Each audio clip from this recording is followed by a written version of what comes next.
just to move things on. God, you've just told me last time we chatted was 2020, I think. Josh Rom with the latest show business Nick de Bois. news. It has been a while, hasn't it? It has, and you missed all my joy over Eurovision and things like this. I could have talked to you about for hours. I mean, no Eurovision was great, wasn't it? No one. Well, honestly, I'm losing listeners and viewers now that I've mentioned it. And I ended up in hospital, and I had a ticket to go, and I couldn't go. Oh, that is a shame, isn't it? It was. Oh, God, that is like my worst nightmare scenario, to be honest. It was pretty bad. I just want people to know that it wasn't that serious either, because they said to me, we've held you in hospital by mistake. So anyone who wants to talk to me about the NHS and its efficiencies, call in 0344 499 That's Josh. What's happening? I will say also that was like me before the Oscars. Just before the Oscars, I was doing all the coverage, doing stuff for the Sun, and then right beforehand, literally 4 days beforehand, boom, I had a cyst. So nasty. Okay, let's not get too much detail here. But yeah, okay, so what's happening in the world? Harry and Meghan. Yes. Again, Harry and Meghan. Don't we just love chatting about Harry and Meghan? Well, guys, guess what?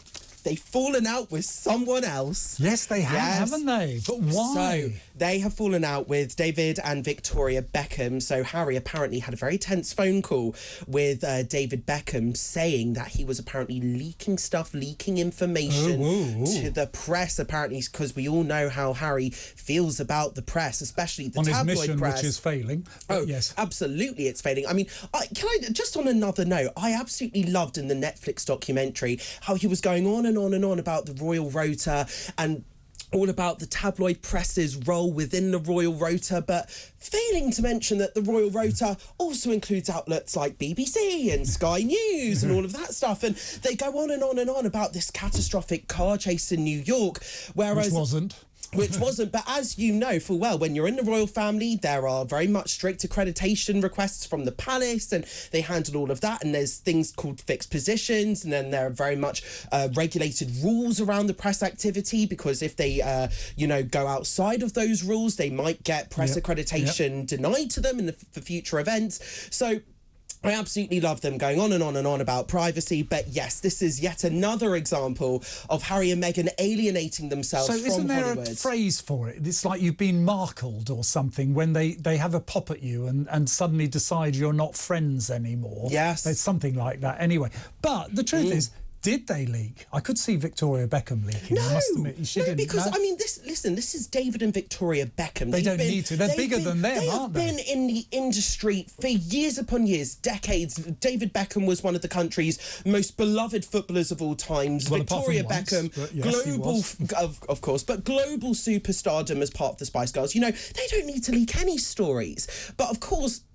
Harry and Meghan just can't help themselves. Harry and his paranoia about the press. And, you know, Meghan holds grudges. You know, I previously broke the story about Meghan Markle's feud with none other than Katy Perry. Now, in a nutshell, what's the elevator pitch about that feud? Yes, so Katy Perry was basically asked in 2018 when promoting American Idol about what she thought of Meghan Markle's wedding dress. And she kind of said as a joke, you know, Kate won, Meghan needed one more fitting. And Meghan, being Meghan, known for holding grudges, boom, holds the biggest grudge of them all. So yes, that's that. So and of course, Meghan and Harry, you know, Oprah's distancing herself reportedly. You know, you've got Gayle King reportedly distancing themselves. Do you know, I'm struggling to know who some of these people are, Gayle King, but don't worry, I'm sure other people... US personality, okay, US television personality. Yeah. That's all you need Just to know. thought I'd help you there, listeners and viewers.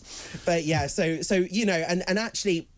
We've been seeing kind of, hints for a feud of some time. So David Beckham had a huge event for Lionel Messi's debut at Inter Miami, and celebrities such as Kim Kardashian and, of course, Meghan's so-called BFF Serena Williams was there as well. Yeah. And Meghan and Harry were nowhere to be seen. Also, huge showbiz wedding.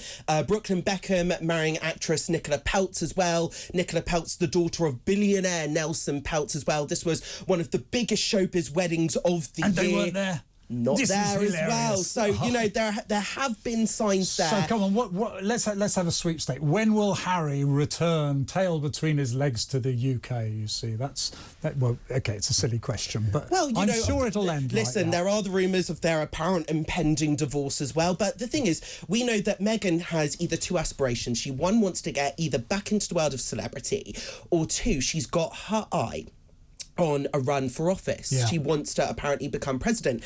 So both of those activities, you need the press on side. And Meghan, of course, was an actress. You know, she used to go on, and she had her lifestyle blog, The Tig. She used to go on all of these media appearances before she married into the royal family. She used to be on Good Morning America and The Today Show doing cooking segments. So, you know, she has signed to William Morris Well, whenever Agency. she's on a stage, she's looking at the cameras. We know that she's absolutely. playing the cameras. She did that in that very first event with Kate, William, Harry and her when they were engaged. Oh, yeah. And you could just see her playing the stage, working the angles and the cameras. But and that's what she does. That's what she did. She was a B-list actress. She was known for it. You know, her agents and her publicists used to meet with tabloid editors all the time before she married into the royal family to try and get her in the press. You know, she was a celebrity courting the media. And, you know, she's got high aspirations now to either be a celebrity or to run for office. She needs to court the media again. However, as we know, Harry is beyond paranoid about the media. So therefore, there are reports that there is a tension between the couple, especially how Meghan has just signed up to the William Morris. She's just signed a contract with William Morris, one of the biggest agencies out in America, and they've got obviously big plans for her. And you know they've got to turn it around after their Spotify deal came to an end. Their Netflix deal reportedly is hanging on by an absolute thread there. So you know Meghan's future in Hollywood, it's hanging by a thread here. So she will need to get the press back on side. And well, Harry doesn't necessarily like that. Only does he? one person, actor from her profession has ever transitioned to the royal family successfully. Grace Kelly. And she did that with dignity, with style. OK, it was a different age. And we all thought Meghan Markle was going to be the next Grace Kelly. Yeah. This is the thing. And what I think Harry and Meghan are very keen to forget, because they're so caught up in their victimhood mentality. Woe is me, woe is our privileged life. The nation celebrated her. You know, she was going to be the great moderniser, and you know, if not the moderniser of the institution itself, a modern, effectively a secret weapon that the institution can use going into the future. She was welcomed with open arms. Absolutely, she and was. All this other stuff. I'm sorry, I just don't buy it. Carry on. Where are we going next? Enough of those. Should we talk about the strike? The actors strike. The actors strike in California. There have been quite a few developments. So, of course, the actors strike is going on alongside the writers' strike. This is the first time that these two unions are striking together in 63 years. It's brought everything to a halt, really. Absolutely everything to a halt, and we've had some developments. You know, some of the star power now are really starting to join the picket lines. We've seen this week Jane Fonda make big speeches. Colin Farrell's been on those lines. Jessica Chastain has been on the picket lines. Do you know any of these people? Yes, I do, actually. Okay, Colin Farrell and Jane Fonda, I remember very well. In fact, I'm very pleased to hear she's still alive. Yes, and Jessica Chastain, I think, is an absolutely brilliant actress as well. I loved her in The Help as well, alongside people like Octavia Spencer and Viola Davis. Absolutely brilliant film, but they've been out. However, there has been some controversy in Hollywood as well, because SAG-Aftra, which is the union, they're basically disputing against the Alliance of Motion Picture and Television Producers, the AMPTP, over pay residuals, repeated payments in the age of streaming, and also the use of AI technology. But they've authorised 45, I quote, truly independent productions to go ahead, because they are not affiliated in any way to the big studios. These are independent productions. So therefore, SAG-Aftra has allowed them to go ahead. But one actress, Sarah Silverman, has basically hit out massively at these other actors that are taking part in these, calling them scabs. Wow. Because she says, well, I've received calls to join independent productions, but I've said no. I've had other friends that have said no, but yet other people have said yes, and she's actually annoyed at the union for denying her the opportunity. Oh, very vitriolic. Sarah Silverman, she's known to be quite vehement in her views, especially, you know, She's previously taken part in political rallies at the Democratic National Convention. You know, she's been very much she's on a the right front old line. lefty. Well, yes, very much so. You could say that. The Primetime Emmys have also been postponed as well because, of course, as part of the strike, actors aren't allowed to compete in any press opportunities. They're not allowed to promote any struck work as well. So accepting an award constitutes as promotion of work. So meaning they're not allowed to go to any sort of award ceremonies. So how will this affect us? Are we going to see less delays on films and series and everything? Absolutely. Plenty of films have been delayed as well, you know, and on that front, Mission Impossible Dead Reckoning Part 2 is one of those productions that has also been delayed. And what's actually very interesting is that there is kind of tension building in Hollywood because there are quite a few stars like Margot Robbie and Reese Witherspoon and of course Tom Cruise, heard of two of those, who are producers in their own right. You know, Reese Witherspoon and Margot Robbie own production companies, and actually Tom Cruise was actually part of the union's negotiating tables. He was kind of trying to mediate the two sides because he asked, as kind of a middle ground, can actors, okay, fair enough, not participate in any sort of productions?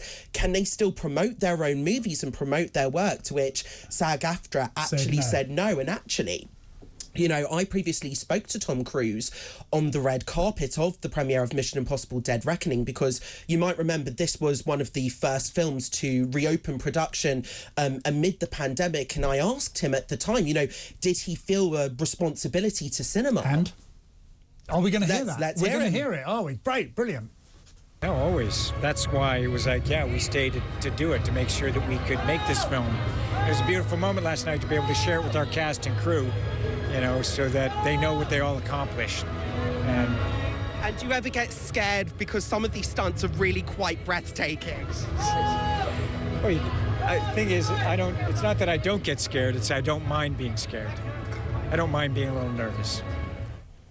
I think he's scared. Well, I mean, some of the stunts in Mission Impossible 2 are absolutely breathtaking. I love the Mission Impossible I love it too. He literally drives a motorbike off a cliff, and it's been called one of the biggest stunts in cinema history. So that's what you need to know. I'm surprised he's allowed to, actually. Well, this is Tom Cruise. You know, he's known for doing his own stunts. And things like that. They must have fits when it's Listen, this is the guy that wants to film in space. So this is Tom Cruise. Good. But very briefly, though, something about Simon Cowell? Yes, he's reportedly quitting Thank God for that. He can't have... Yes, he's got to go. Oh, he's got to go. I mean, how much... I mean, the guy looks like he's propped up by every new treatment on the face of the earth. Well, he listen. Just wants to go, doesn't he? Despite what you might say, his fiancée, Lauren Silverman, has reportedly taken the reins of his psycho...